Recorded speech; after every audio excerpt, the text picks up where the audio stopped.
Assalamualaikum warahmatullahi wabarakatuh. So ngayong araw ay tuturo ko sa inyo kung paano i-restore ang ating L5290 na Epson printer. So madali lang. So ayan, i-open lang natin. So i-reset natin ngayon or i-restore. Okay. So kung gusto natin i-reset yung settings, so madali lang. So ayan. Then ngayon, select natin. So pinutin lang natin itong mga arrow. Ayan. So yan lang yung pipinutin natin. Then okay lang.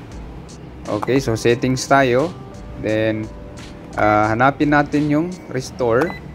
Okay, so ayan, network settings, fax, print counter. Okay. Okay, so select natin itong restore default settings. So okay lang natin yan. Okay, so wait lang. Ayan, so pag na-okay natin, hanapin natin yung clear all data and settings. So ayan. So okay lang natin. Okay, so mare-restore na siya. Okay lang natin yan. Pindutin natin itong button na okay. Okay, so ayan. Then yes lang natin. Pindutin natin ulit yung okay para ma-restore yung settings. So including yung network natin. So kapag nagka-problema siya guys dyan sa mga settings niya, so ganyan lang mag-restore ng settings. May mga time kasi na nagkakamali yung ating pag-set ng settings. So minsan nahihirapan tayo, lalong-lalo na sa mga baguhan. So nahihirapan sila i-adjust yung settings. So mas easy yung pag-restore natin. Pag na-restore siya, so babalik siya sa default settings. Okay, so ayan, settings restored. Restart the printer. So restart natin. Okay. Okay, so ayan, turn off lang natin para ma-restart. Okay, so ayan, wait lang natin.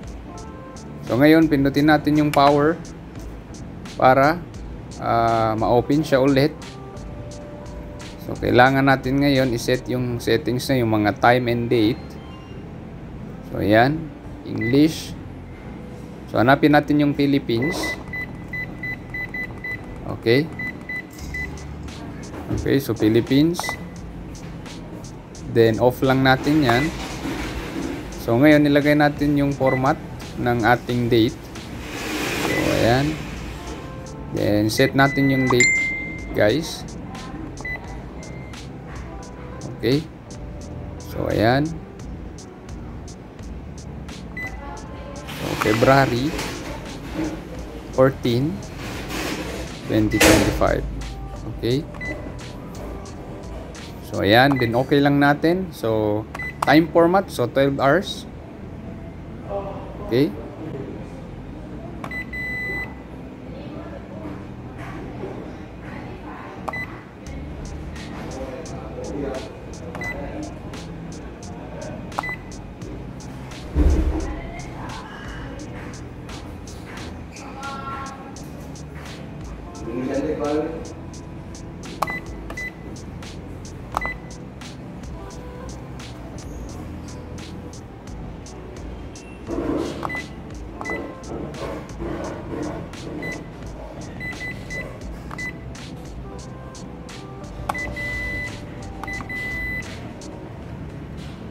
Ayan, 9:05 AM.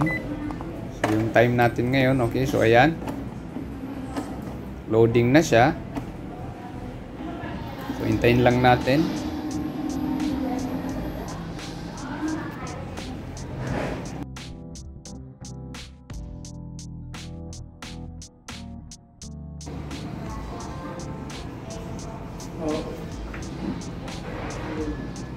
Medyo matagal yan siya guys. Hintayin lang natin. Okay, so ayan.